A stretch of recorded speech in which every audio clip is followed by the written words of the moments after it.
At gayon, ang pinakahihintay ng buong bayang Pilipinas, nagkatotoo na rin ang pinapangarap ng rekonsilyasyon na kay tagal lang hinihintay ng buong bayan. At ang rekonsilyasyon na to ay dyan magaganap dito mismo sa RPN The Network sa pinakamalakas na programang actually yun na, mga kababayan. Dito lang pwede magtagpo ang silangan at kanluran, ang langit at lupa, ang buwan at araw, ang Romualdez, ang Juanco, Marcos, Aquino at Ignacio. Walang iba kundi si Congressman Bong Bong Marcos. Tumayo po tayo lahat at magpugay. Congressman! Isa tumayo. Hello po. Welcome to Actually Unite. Thank you very much at pinaunlakan mo kami. No, not at all. It was a pleasure. Nung dumating yung paanyaya sa akin, di sabi ko, bakit hindi? Sa wakas. Oo naman, at magkumparit-kumari tayo. Yun, Meron kaming inaanak, yung anak ko ng isang mayor from Isabela, si Mayor Bodji D. How are you? I am fine, thank you very much. I've been a little busy, but... I commented kanina na you lost a lot of weight. Is it because of your health club? Hindi. Well, I try to keep a health regimen. Talagang natutunan ko yun sa ama ko is to try and exercise. Lalo na pagka nangangampanya ka o nasa labas ka, it's very important, you know, because you have to keep going, you don't eat at the right time, di ka natutulog. So, those things have to be maintained. Speaking of your father, what was President Marcos like as a father growing up? Kasi how old were you when he was elected, Bale? Bilang presidente? Yung unang birthday ko sa Palacio was 8. 8 years old. Oh. So, actually, all of your teenage years? All of my teenage years and... Including your 20s? Most of my 20s. Oo. Yeah, mga 28 na kami nung umalis. So that was a long, long time. Yeah, in the Was he a palace. disciplinarian? Well, hindi naman sa disciplinarian in the sense that he would make very clear kung anong hinahanap niya sa inyo, what he expects from you. And he would make it very clear if you did not live up to the standards that he put, that medyo masama ang loob niya sa'yo. In terms of actual pure discipline, yung pumapalo or something like that, hindi naman gano. Ang mommy mo? Mami ko, mas lalong Yes. hindi. Masyadong mabait yun. She cannot even, she would just, siguro pag hindi na niya matiis yung frustration niya, iiyak na lang yun. Pero in terms of actual beating, as the Yes. English call it, I was beaten more in my school in England than I ever was by my parents. But when you were studying here, nasa Lasal ka, di ba? Lasal Green Hills, yes. How was it? Was it a problem dahil marami kang bodyguards? Were the other boys medyo aloof ba sila sa'yo? Well, I'm sure nadaanan mo rin yun. Of course. Hindi, pero ako high school na, so medyo sabagay. iba na yung ano nun. Kasi kung bata naman, yung mga ganong edad, hindi pa masyadong naiisip. Natutuwa lang sila. May mga baril ba yan? May mga yan lang naman ang tinatanong. But madaling makalimutan yan. Basta't mga bata, nakikita mo, magsasama-sama, maglalaro yan. So it wasn't really a problem. And when it would have been a problem in high school, I had already left. So I was in England. Hindi na masyado yung security nakikita. Nung when you were growing up, did you have children's parties sa Malacanang? Oh, madalas. In fact, yung mga children's parties namin, yung mga party namin mga magkakapatid, doon na ginagawa sa Palacio because we would invite a lot of people. They would have performers and things like that. We'd have great parties in the palace. All your life kasi, Bale, both parents are very active in politics. Do you think that is what has led you to go into this kind of life? Oh, hindi mo maiiwasan. There is no way. The only way you can explain my having entered politics is definitely because of how my father really that he even said it in his when he was still alive that he would say, I have committed not only myself to the work that I have done. I have not committed only my person, but my wife and my family too. And the time will come when you will find that you have no choice. Not to enter politics, but perhaps in the positions, in the kind of causes that we would champion. So, matagal na talagang alam na namin na kahit papano, yung ginawa ng aming ama will affect us for the rest of our lives, in whatever fashion. So, and it's turning out to be true, because how can something that dominant be suddenly just go away? So kahit na ngayon ilang taon na ito, we're still feeling the effects of what my father did, and I have no doubt to the day I die I will be feeling those effects. You're the middle child ba? I am the middle child, yes. How is it? Kasi ako youngest so medyo nabe-baby talaga ako. Ikaw middle child, only boy pa. Siguro, I don't know. It never felt Dominating bang ate si Aimee? Hindi naman. Ate. She was a proper ate. Tinuturuan kami. Halimbawa, nung bata pa kami, nung una kaming dumating lalo sa England dahil hindi kami Bakit kayo marunong. pinadala sa England? Mostly security. Yes. Madami kaming problema sa security dahil ako, maraming Anong mga year kidnap na when you threat. went to England, I Vale? left for England in 1969. My first, no, 70. 70 was my first year there. And then, you stayed there until when? I stayed there for almost 10 years until until I left for University of Philadelphia, of Pennsylvania. Nag-Wharton ka, di Yeah, ba? that's when I went to Wharton. Yeah. Do you feel na those 10 years helped you a lot? Kasi at least, medyo ordinaryo kang citizen. Malaking bagay dahil in fact that was one of the reasons, no, that my father. But of course he would have preferred na dito kami nakatira sa Maynila. How did you keep in touch with what was going on dito? It Kasi wasn't syempre when martial law was declared, you were abroad. It wasn't easy. I was when martial law was declared, we had expected something dramatic to Yes. happen.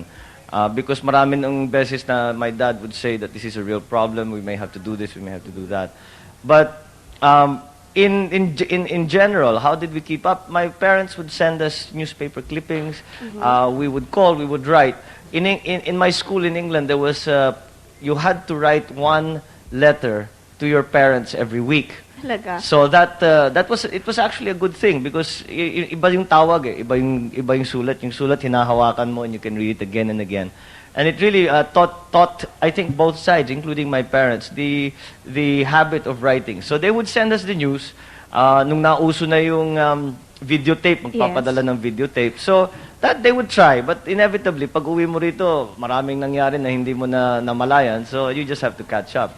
Medyo let's go naman dun sa lighter side. Ang first girlfriend mo ba, since you were in England, British ba siya?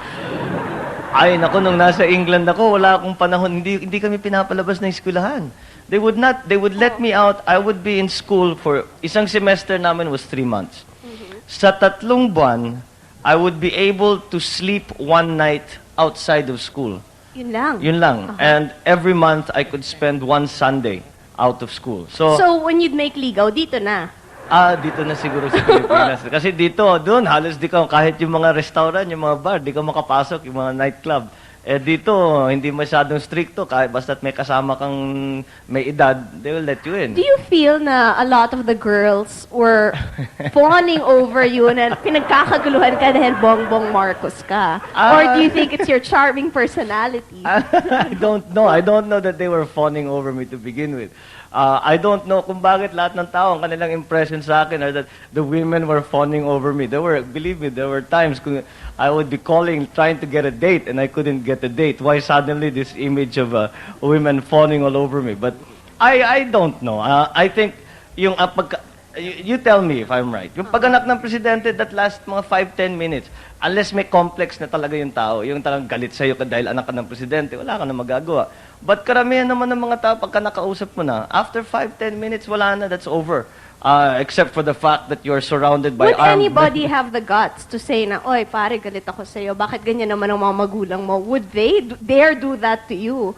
Hindi naman. Meron, magkikriticize sila pero hindi yung galit ako sa'yo. Sasabihin, bakit naman ganyan? Alam mo yung tao, hindi ganyan dapat, hindi tama ang ginagawa, hindi ganyan ang tingin sa ginagawa ninyo, etc., etc. So, inevitably, that would happen. Kasi naman, if you have good friends, they will tell you what they believe to be the best. Pagka naman sa tingin nila, it's a criticism that is not merely not mischievous or naninira lang, then that's valid and you just accept it. How would you react about the criticism hurled at your parents through the press and through the mass media? But before you answer that, we're going to pause for a while. Napaka-interesting ho ng ating discussion with Mr. Bong Bong Marcos. Please don't go away.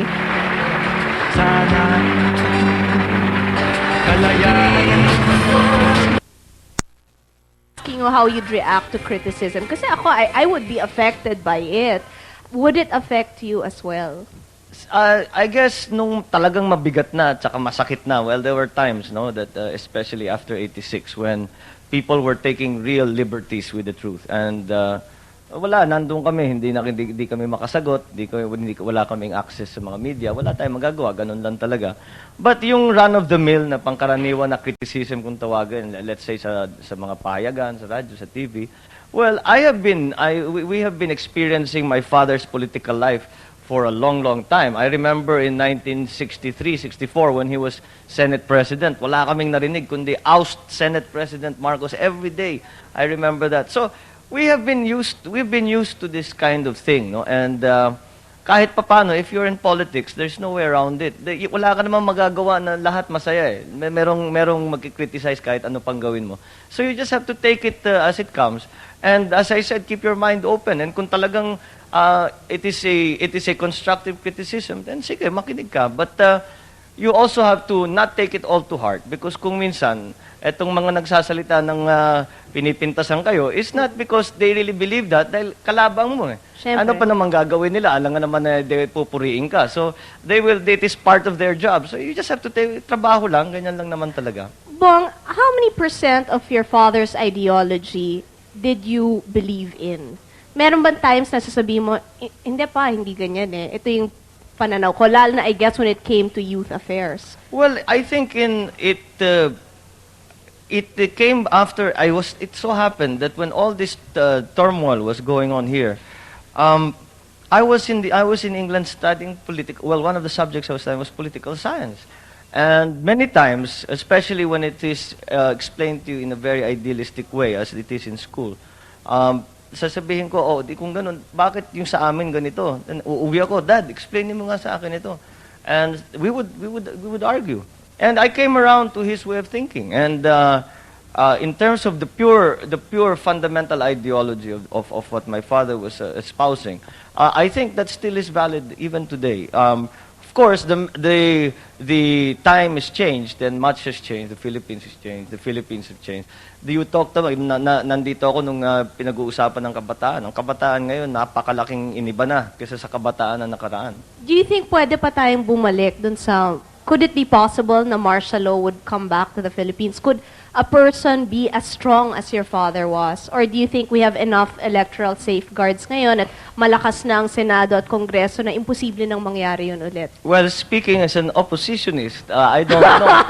I don't know na malakas na ang Kongreso at saka ang Senado because the Pangasinan Express is one term that has been used about the House about the Congress. But I think it is not how my father was able to consolidate his foundation was really the key. And if we are going to talk about martial law, ang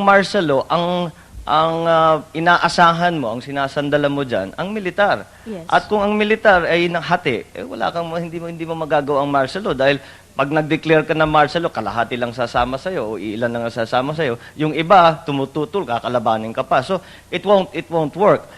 It really, many people have the impression na naging ganun yung ama ko dahil naisipan niya mag-martial law. Hindi sa ganun. Ang nangyari, inisa-isa niya yan and he had to consolidate his power, the foundations of his power. And you cannot, it is not something that you do by the stroke of a pen. It is really a political exercise by which you bring all the forces allied to you together. Na pag you declare something like martial law, I do not believe that the military is as united or has been as united since the events of '86. But are we better off this way now? Wala tayong General Ver na strongman lang, na medyo yung power talaga is divided. We are talking about friends of mine, so I would beg to differ. I would beg to differ about your outlook. So, but I don't know. The military should really be as one. And it is, I spent a little time in the military. And to see soldiers literally shooting each other is a very painful thing. And that is something that is to be avoided. So if we can avoid the involvement perhaps of soldiers in politics, maybe that would be something. But the way things have happened, the way the history has unfurled itself, is that I would say that the soldiers have perhaps also earned a right to be part of the political process. Now, how they will exercise that right is something that we in the Philippines will have to discuss for ourselves and decide for You're ourselves. not talking naman about a junta. No, not Oo. necessarily. Not necessarily. You see, there is an idea, especially from the Western governments, that that the civilian authorities over the military should be paramount. I agree with that. But whether or not the military should be allowed to make themselves felt as citizens is perhaps another question. That we in this country, paano mo ngayon paatrasin ang RAM sa politika? Hindi na naman sasabihin, let us now suddenly declare that all military people are not allowed to involve themselves in politics. That would be crazy because you just couldn't do it. Siyempre They naman, are- dahil at sila nandyan botante din. Hindi lang sa ganun, nandyan na sila. Pinapag-usapan natin si Greg Hunasan kung tatakbo o hindi. Nandyan ang paano mo sasabihin, Kung sige, tumakbo siya, iboboto mo ba siya? si Greg, depende sa plataforma niya. So far, sa pinapag-usapan, yung napapag-usapan, he is still reformist. And what he intends to do, what he has said that he would do, Does it impress you? it seems to jive with much of my thinking. So I would like to get into it more. I would speak to him about it. But on the face of it, I would say that perhaps we would have much in common. Kinukyu na nila ako. But before we go to our commercial gap, I need a lighter question from Tita Swarding. Gusto ko marinig yung bong, bong. Thank Yes, you, Tita Kris. Swarding. And good evening, Bong Bong Marcos, no? Kasi Bong Bong, nung tumawag ako sa phone sa office ng office mo, no, sa congressman's office, para bang hanggang ngayon, binabanggit pa ang Kris at Kris sa'yo. Totoo bang nagkaroon ka ng crush kay Kris Aquino? Aray ko naman, Diyos ko! Okay, sasagutin ni Bongbong yan. After you pause for this, please don't go away. Kapayapaan sana kalayaan sa lupang simulan ay tagal na rin natin.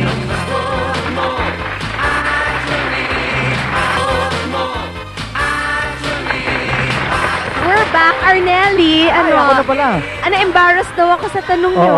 Kalain ni Bongbong, pinafeed ko yan. Alin? Kung nagkaroon siya ng crush sa'yo? Yung ba yun? No, hindi, Tita Kris. Swarding, you're so embarrassing. natin. Oh. Talaga? Asus. Sorry, Chris. Pero nung nakausap ko kasi yung secretary ni Bong Bong sa office, lagi daw binabanggit yung Kris Aquino hanggang ngayon. Totoo yan. Pagka lumalabas ako, Oh, yan. Ito nagka-crush! Hindi, is it because siguro may Romeo and Juliet mentality talaga ang mga that's Pilipino? absolutely right. Pagka lumalabas ako at nagsasalita ako before people, siyempre, at one point, mag-open forum kung minsan, or sa press conference, lalo sa kabataan, laging tinatanong, kung ikaw ba'y papasok sa larangang pelikula, papayag ka ba na leading lady mo si Kris? Yun ang mga tanong nila sa akin. So, up to now, yan napapag-usapan dahil nga dun sa nabanggit mo. Yung nagawang Bongbong yung and play. Chris Alam mo, na Yes, Senorita I have a Preciosa. follow-up question para kay Congressman. I understand your wife is a lawyer. What is it like to live with a lawyer wife? Does she nag? Do you argue a lot? Do Will you she be debate like, at the dinner table? Hillary Rodham Clinton. Well, si Lisa ba has the Lisa, tendency? no. Lisa is, you know Lisa. Yes, I know She's her. not at all like that. Lisa does not bring her work home. Pagka, Is she a practicing lawyer? yes, she is. She is practicing Corporate right now. or criminal? She was in litigation, but she's now sort of going towards corporate more and more. On a professional basis, lalo na in my work, I need legal opinion. And kung nagbabasa ko or something, and there's nobody else to ask, I need a legal opinion. I am lucky to have my wife. So to be you able work to- hand in hand with Well, your wife? no, we in terms of profession, because she is a professional and she's a lawyer and she's a very good one because I've worked with her. And so when it comes to lawyering, sasabihin ko, hindi naman talaga ako abogado, so tatanong ko sa How kanya. active is she in politics? Does she go house to house din pag kampanya? Or She's slowly getting into it. You know, hindi naman siya sanay sa politika. In fact, pagka sinasabihan siya na kailangan siya pupunta rito, lalabas dyan, she always says, I'd rather work quietly behind the scenes, maybe help with the arrangements and how all is that. your mom as a mother-in-law? Oh, she's great. She's great. talaga? Oh, yeah. In fact, I always tease her that she's nicer to the in-laws than she is to her actual kids. She's much stricter with the kids. With Greggy and Tommy and Lisa, she's always very supportive. Pero sa inyo? Well, sa amin, iba na talaga pagka-anak, magkamali ka lang, anak mo yun, you know. She says again, it's those levels of standards that, my father said. I suppose it's the same kind of thing that she's trying to continue to keep uppermost in our minds, that there is a level of standard that you How Okay, old is your excuse me. son now? My son is 10 months. Oh, 10 months na magwa 1 old. year na. March na pinanganak. So, do you think na your son will also be geared towards following in your footsteps? I always say that my son will not be pushed, or he will be exposed to everything that goes on in the real world. But he will have a choice. And when the time comes for him to decide what his career will be, he will have a choice. He can be a musician, he can be a writer, he can be a politician, he can be anything he wants. Speaking of Kris, exposure, Kris. sorry na, last question sige, ito sige. kasi. Meron lang Kasi sana itong- akong gustong ipagawa eh. Hindi, Oo, tungkol lang sa sige. exposure Oo. kasi 'di ba, ang 1986 had a profound effect on my life, as I'm sure it had a profound effect on your life. Do you think na with what happened, did it bring your family closer together? Dahil 'di ba, in the face of adversity talaga, sino bang nag-unite kung hindi yung magkakapamilya? Totoo yan. At pagka sinasabi sa akin, what are the good things that happened, because of this, the exile. And sinasabi naman nila, sinasabi ko, isa sa pinakamagandang nangyari, talagang naging malapit kami mga pamilya. And Yes. I wasn't married yet then, but my sisters were with small children. And sinasabi nila, mas mabuti na rin in a sense that they now found the time, kasi kung hindi nangyari yun, they'd be working, they'd be doing things, hindi nila nakikita yung kanilang anak. Whereas now, they are able to when we were in exile, they could spend time yung walang ginagawa. Was it a difficult adjustment? Kasi for us, it was a very difficult adjustment because biglang walang adjustment period, di ba? Normally, when someone is elected, meron kang time for yung di ba? Like in the Yeah. States, from November, January pa bago nagkaka-inauguration. So, maganda yung turning over. Ito, bigla-biglaan. Sa inyo ba, how did it feel na biglang, hello, goodbye Philippines, hello America? And- It was shocking. In the pure sense, you were. Nalaman mo ba kung sino yung mga tunay na kaibigan? Oo. They say that's what normally happens. Well, talagang makikita mo talaga kung Marami sino ba yung talagang didikit o hindi. balimbing, Bong? Yes. Bakit? Sorry. As we've mentioned, this is history in the making, Oo. Pero matagal-tagal bago maulit ito Masagot na... mo muna sa kanya Oo. yun, Tingnan, yung mas tungkol sa maganda- balimbing. Ay, yung balimbing. Sige. Oo, marami mamaya pa talaga. makopa naman yung sabi mo. Sige. Kung maraming balimbing, hindi, alam mo, ang tingin ko ganito, people are not, hindi naman masama ang tao. Meron masama talaga na hindi naman kailangan mamintas pa marami pang sinasabi. But there are people na makikita mo, that's their survival din Hinate mo ba kami? Ha, Ano yun? Hindi, Teka, ito na nga. Ito nga magandang kasi I was segue dyan. explaining that to him.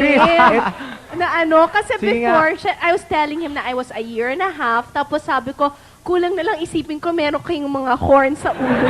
Dahil, syempre, di ba yun ang kinalakihan ko? So, I was Sige nga. wondering kung was the situation the same for them? Well, I think, in our case, because we have, as I said, been in politics for a long time, yung mga personal na namin, hindi masyadong pumapasok yan sa hate and love. And, well, siguro sa umpisa, when unang reaction mo, sasabihin mo, bakit naman ganito? Bakit yung mga taong ganyan?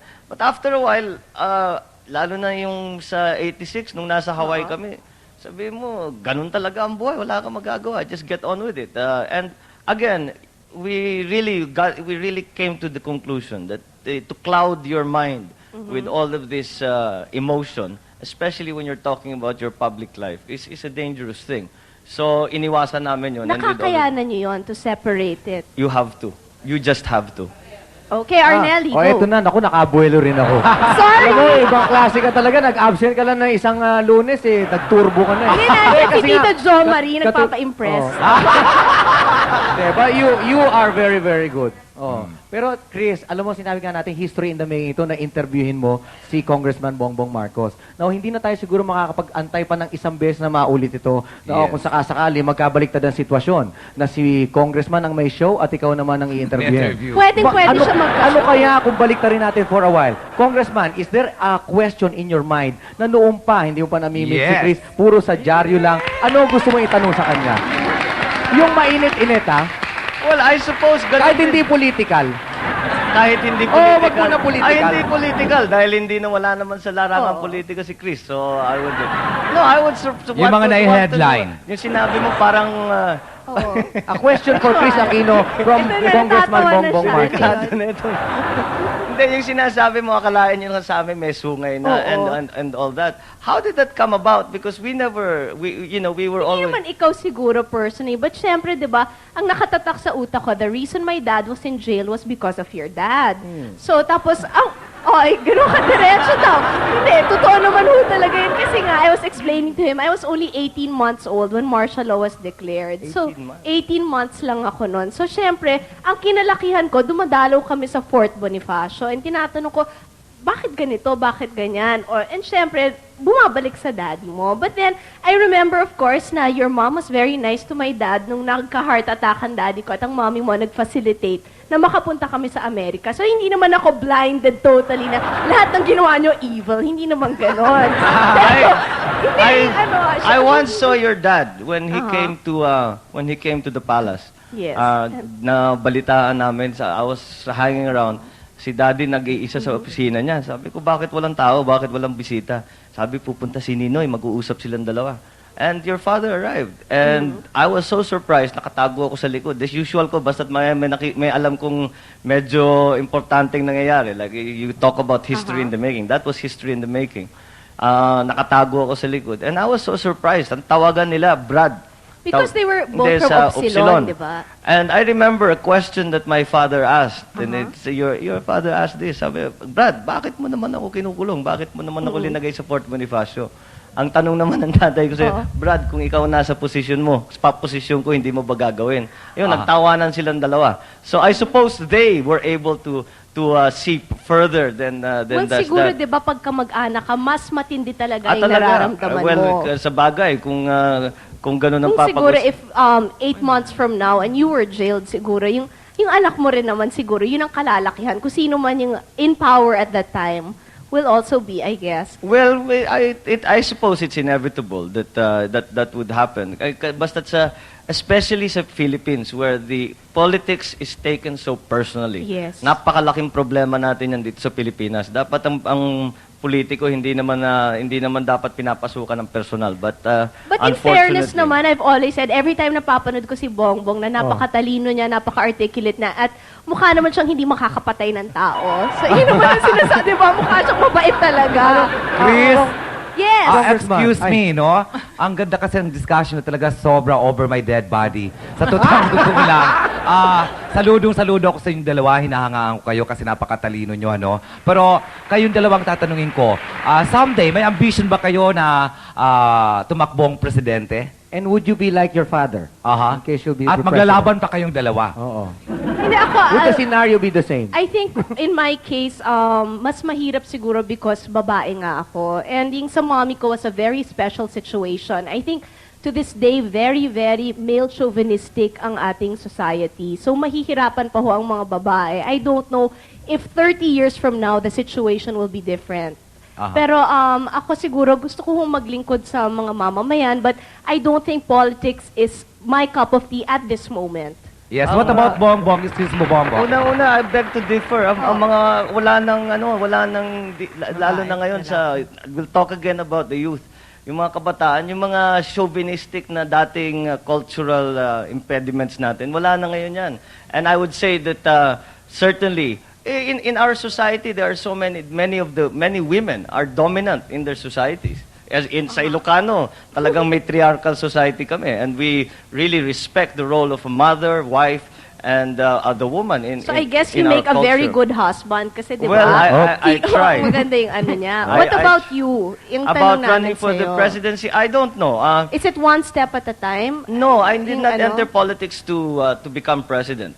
You entered it for what purpose? I entered, very specific yung akin. Doon lang nasa Hawaii kami. I remember when we arrived, they literally took everything away from us. And when we arrived, we had nothing. And ang mga tumutulong sa amin, yung mga Ilocano, alam naman natin, ang daming Ilocano doon sa Hawaii. And po, lumalapit sila, tinutulungan kami, nagluluto sila, pinapakain kami, nagkoleksyon pa para makabili ng refrigerator, kung ano-ano. So, you can imagine, this is somebody who Mararamdaman mo talaga Oh, yeah, yung yung- pagmamahal ng mga tao. So, ang aming iniisip, sabi, kailangan natin magpasalamatan itong mga ito. And this is how well do you serve the province? But also, I wanted to be part of the national debate. So, I Yes. entered, sabi ko, ideal ang Congress. At hindi ko naman iniisip ang pagka-Senado. Napapag-usapan na lang yan. So, I guess here we are now, life as a way of surprising us. And now that I'm here, but I did not go in, uunahin ko yung congressman, tapos magsisenado ko, tapos tatakbo ko bilang Pangulo. Hindi ganun ang pag-iisip ko. Ang iniisip ko lang paano makapagsilbi sa tao. And we will see if that comes, but it is not the end result. Because ang unusual sa atin dalawa, nakita natin yung pagkapangulo, hindi lang yung sa television. Yes. Nakikita natin kung gaano kahirap talaga yun. And 20 years I'll ask you, is a napanood mo long- ba ang Dave? Yes. Yeah. Kasi kaming lahat talaga tuwan-tuwa dun sa pelikula Oh, ngayon. I Did you remember. feel the same way? I Na felt ano? it would have been wonderful if we could have done something like that. But Oo. unfortunately, hanggang